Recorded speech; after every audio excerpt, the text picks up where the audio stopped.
की शुरुआत एक फैमिली से होती है जहां हम श्री और हारमन को देखते हैं जो हस्बैंड और वाइफ हैं और इनके दो बच्चे दीना और आंधी। इधर श्री चिकन बना रही थी और हारमन पियानो बजाते बजाते गाना गा रहा था। अब श्री खाना बनाते समय किचन की खिड़की के बाहर से एक महिला को देखती है जिसे देखकर वह डर जाती है। फिर वे तीनों डिनर टेबल पर खाना खाने शुरू करते हैं। तभी हारमन के गले में कुछ फंस जाता है और अचानक ही उसके मुंह से खून बाहर आता है जिसे देखकर सब लोग डर जाते हैं। हारमन गले से एक कांच का टुकड़ा निकालता है। इसी बीच आंधी भी वहां आ जाता है और सब लोग हारमन को संभालना शुरू करते हैं, लेकिन हारमन की वहीं मौत हो जाती है। इसके बाद हमें कब्रिस्तान का सीन दिखाया जाता है जहां श्री हारमन की कब्र के सामने रो रही थी। अब हारमन का फ्यूनरल करके सब लोग घर आ जाते हैं और आसपास के लोग भी अपने घर जाना शुरू करते हैं। श्री अभी भी रो रही थी और उसके सामने टेबल के ऊपर हारमन के खून लगे कपड़े रखे थे जिसके अंदर वह कांच का टुकड़ा भी था और ये दोनों चीजें श्री अपने पास ही रख लेती है। अगले सीन में हम देखते हैं कि श्री खाना बना रही थी और श्री दीना को कहती है कि मरने के 40 दिनों तक इंसान की आत्मा कहीं नहीं जाती,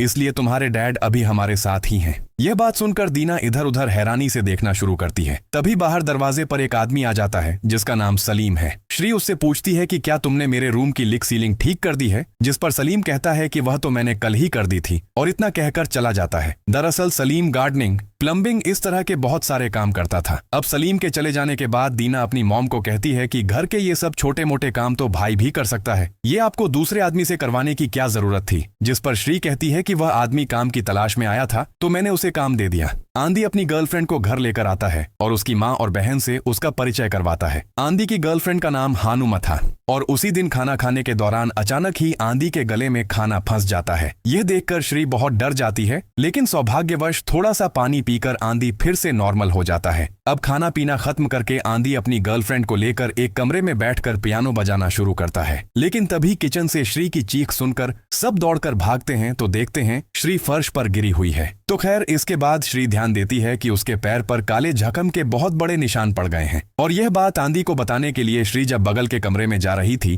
तभी वह अचानक से कमरे के अंदर एक ऐसे गाने की धुन सुनती है जो गाना हारमन को बहुत पसंद था। लेकिन जब वह पियानो के पास जाती है वह देखती है पियानो अकेले ही बज रहा था। यह देखकर श्री बहुत डर जाती है, लेकिन तभी वहां आंधी आकर उसकी माँ को फिर से बिस्तर पर सुला देता है। कुछ ही देर में श्री अपनी छत के ऊपर एक अजीब काला धब्बा देखती है। अगले दिन श्री सलीम को उसकी छत के उस धब्बे को ठीक कर देने के लिए कह देती है। श्री खाना बनाते समय आंधी आकर उसे कहता है कि वह आज चिकन खाना चाहता है। यह बोलकर आंधी अपने कमरे में चला जाता है, लेकिन श्री उसे कहती है कि उसके पिता के मरने के बाद से उसने मुर्गी पकाना छोड़ दिया है। इसके बाद वह जब पीछे पीछे आंधी के कमरे में चली जाती है तो वह हैरान रह जाती है क्योंकि उस कमरे में कोई नहीं था और यह सब कुछ के बीच ही किचन से अजीब तरह की आवाजें आने लगती हैं। श्री किचन में जाती है तो देखती है खाना बनाने का बर्तन खुद ही टेबल के ऊपर से गिर रहा है और तभी आंधी अंदर आता है। श्री हैरान होकर अपने बेटे से पूछती है, तुम कहाँ से आ रहे हो? बेटा कहता है, क्यों माँ, मैं तो बस कॉलेज से घर वापस आया। ये सुनकर श्री कहती है कि उसने थोड़ी देर पहले ही उसे कमरे के अंदर जाते देखा है। ये सुनकर आंधी सोचता है कि उसकी माँ को शायद पिता के शोक में हेलुसिनेशन हो रहा है। खैर खाना खराब हो जाने के कारण उस दिन आंधी की गर्लफ्रेंड उनके लिए खाना बनाकर लाई थी,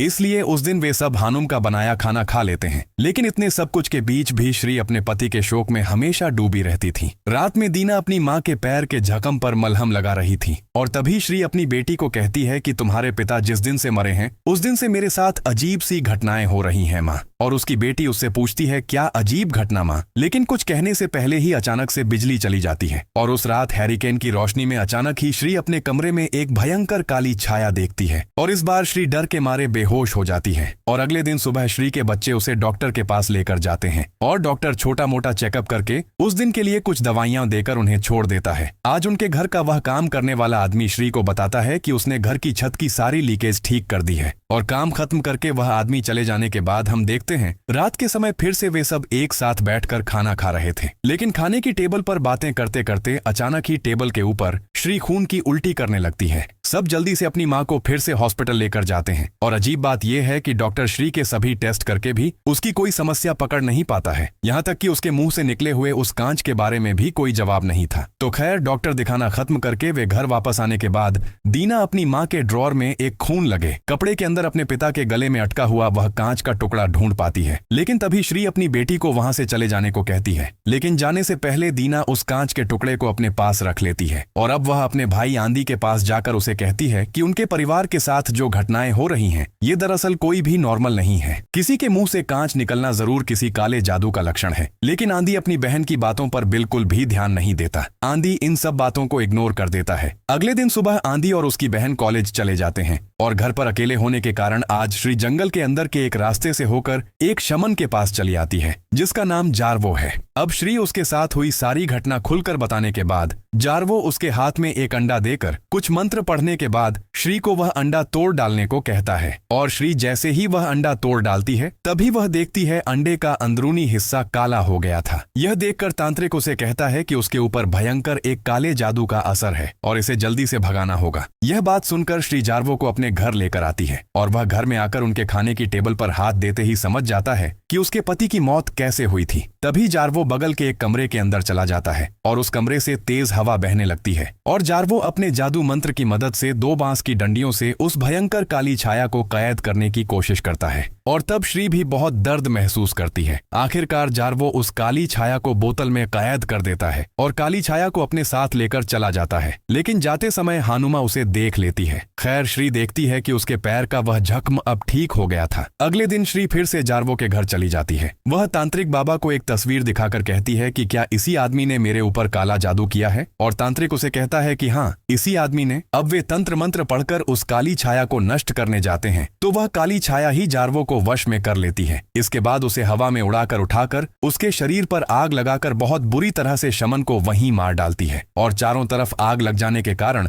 श्री किसी तरह जान बचाकर भाग जाती है। इधर दीना घर वापस आकर उनके कमरे की टेबल के ऊपर एक तस्वीर ढूंढ पाती है। इंटरेस्टिंग लगने पर दीना उस तस्वीर को अपने पास रख लेती है। लेकिन तभी खून लगे थके हालत में दौड़कर दीना के पास भाग कर आती है उसकी माँ। श्री इतनी डर गई थी कि वह अपनी बेटी को कुछ कह भी नहीं पा रही थी। अब दीना अपनी माँ को आराम करने के लिए उसके कमरे में लेकर आती है और तभी उनके कमरे की छत पर वह अजीब काला निशान फिर से वापस आ जाता है। दीना फिर से अपने बड़े भाई को इन सब बातों को खुलकर बताना शुरू करती है। लेकिन आंधी अभी भी इन सब बातों पर बिल्कुल भी विश्वास नहीं करना चाहता है और इसलिए मजबूर होकर दीना खुद ही उस जारवो के घर इन्वेस्टिगेशन करने चली जाती है। वहां ढूंढकर दीना एक आधा जला हुआ फोटो ढूंढ पाती है। दीना उस तस्वीर को देखकर हैरान हो जाती है और वह उस तस्वीर को अपने पास रख लेती है। और अब हम देखते हैं गांव के सभी लोग उस शमन को इलाके में दफन करने को भी राजी नहीं हो रहे थे क्योंकि वे सब जानते थे वह काला जादू करता था जो इस्लाम में पूरी तरह से हराम था। इसलिए अपने गांव में ऐसे काफिर को दफन न करके बल्कि वे उसे जंगल के अंदर दफन कर देते हैं। इधर दीना तांत्रिक के घर में ढूंढी गई उस तस्वीर के साथ अपने घर में रखी एक तस्वीर की हूबहू मिलान ढूंढ पाती है और इस तस्वीर का रहस्य उद्घाटन करने के लिए दीना उस तस्वीर में मौजूद घर को ढूंढती रहती है और लकीली दीना वह घर ढूंढ भी पाती है। लेकिन उस घर में वर्तमान में दूसरे लोग रहते थे और वे इस तस्वीर के बारे में कुछ भी नहीं जानते थे। लेकिन दीना इस तस्वीर के बारे में एक बुजुर्ग पड़ोसी से जानती है कि तस्वीर की लड़की का नाम लायला था। बहुत साल पहले लायला बगल के इस घर में ही रहती थी। लेकिन एक दिन अचानक से गांव वालों ने उसे इलाके से भगा दिया था और वह बुजुर्ग महिला दीना को लायला का वर्तमान पता भी दे देती है। इधर उस रात आंधी अपने कमरे में बैठकर गाना सुनने की कोशिश कर रहा था लेकिन उसका tape recorder bar bar of हो रहा था।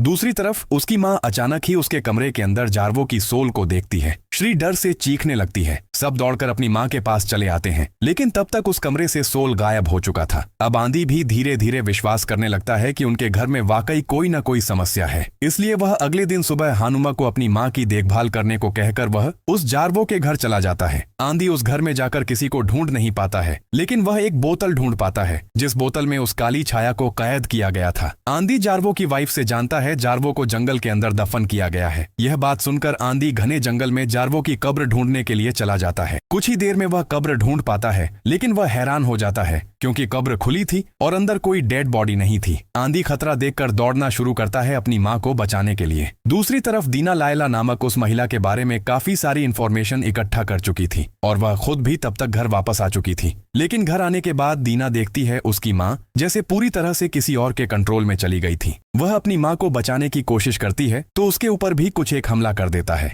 और दूसरी ओर श्री को जारवो की सोल उसे पूरी तरह से पजेस करके उसे गले में रस्सी डालकर मारने की कोशिश करने लगती है। लेकिन झूलने से पहले ही उस कमरे का दरवाजा तोड़कर आंधी उस कमरे के अंदर घुस जाता है। लेकिन वह देखता है उसकी माँ उस कमरे से गायब हो गई है और उसकी बहन वहां बेहोश पड़ी है। तब आंधी की गर्लफ्रेंड उनको कहती है कि यह घर शायद अब उनके लिए सेफ नहीं है और हनुमा उन दोनों को साथ लेकर अपने घर चली जाती है। दीना सिक होने के कारण वे उसे सुला देते हैं और आंधी अब हानुम और उसकी माँ रत्ना के साथ डिनर करने बैठ जाता है। और डिनर खत्म करके आंधी हानुम की माँ का एक फोटो एल्बम देखने लगता है और कुछ देर बाद वह अपनी बहन के पास एक डायरी ढूंढ पाता है और उस डायरी में आंधी एक तस्वीर ढूंढ पाता है और यही तस्वीर उसने थोड़ी देर पहले ही हानुम की माँ के फोटो एल्बम के अंदर देखी थी। इसके अलावा वह डायरी से जानता है कि उसकी गर्लफ्रेंड हानुमा की माँ रत्ना ही दरअसल लायला है और आंधी लायला के घर में ठीक उसी तरह की एक बोतल देखता है जैसी उसने शमन के घर में देखी थी। आंधी उस बोतल को अपने पास रख लेता है और यह सब कुछ देखकर आंधी अब डरने लगता है। वह इस जगह से अब अपनी बहन को बचाने की कोशिश करने लगता है, इसलिए वह हानुमा को कहता है कि दीना को अभी वह बाहर लेकर जाना चाहता है और चूंकि कमरे का दरवाजा लॉक किया हुआ था इसलिए वह हानुमा को कमरे के दरवाजे की चाबी लेकर आने को कहता है। हानुम उसकी मदद करने की कोशिश करती है, तभी वहां रत्ना चली आती है और वह हानुम को एक थप्पड़ मारकर उससे चाबी छीन लेती है और तभी अचानक आंधी के पीछे से हानुम उसके सिर पर वार करके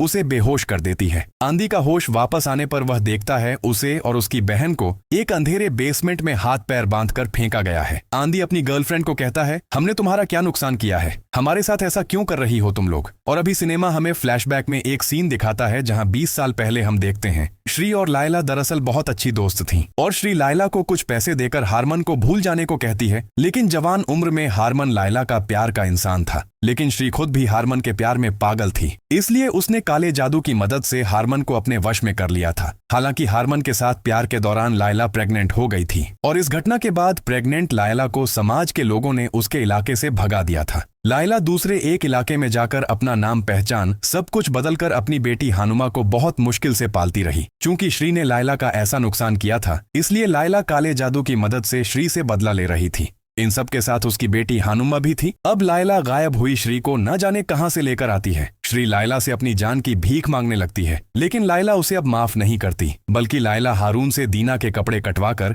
एक बोतल में लेकर काले जादू की मदद से दीना को तकलीफ देने लगती है। इसके बाद जारवो की आत्मा की मदद से श्री को वश में कर लेती है लायला और अब श्री खुद ही खुद को जारवो की कब्र के अंदर दफन करने लगती है। लेकिन बहन की ऐसी तकलीफ देखकर किसी तरह अपने हाथ खोलकर आंधी अपने पास रखी उस कांच की बोतल के अंदर लायला और हानुमा का एक कपड़ा घुसा देता है। लेकिन जैसे ही माँ बेटी आंधी को तकलीफ देने के लिए उसके पास आ रही थी, आंधी माँ बेटी दोनों को लात मारकर वहां से हटा देता है और इसके बाद मौका देखकर अपने हाथ में रखी उस कांच की बोतल को आंधी एक जलती हुई आग के अंदर फेंक देता है। चूंकि उस बोतल के अंदर लायला और हानुमा का कपड़ा था, इसलिए काले जादू के असर से उन दोनों के शरीर में आग लग जाती है और इस मौके का फायदा उठाकर आंधी अपनी छोटी बहन को लेकर उस घर से किसी तरह भागकर जल्दी से जारवो की कब्र के पास चला आता है और लकीली वे अपनी माँ श्री को वहां से जिंदा बचाने में कामयाब हो जाते हैं और इस भयंकर काले जादू के असर से मुक्त होकर आखिरकार यह परिवार खुद को बचाने में कामयाब हो जाता है। लेकिन अब हम देखते हैं लायला और हानुमा की जलती हुई डेड बॉडी एक आदमी एम्बुलेंस में लेकर जा रहा है और यह आदमी और कोई नहीं, वह श्री के घर में काम करने वाला वही आदमी यानी सलीम था और इस काम वाले आदमी ने श्री के घर से अलग अलग सामान लायला को देकर इस काले जादू को करने में मदद की थी। तभी डेड बॉडी के बीच से एक हाथ ऊपर उठता हुआ देखते हैं हम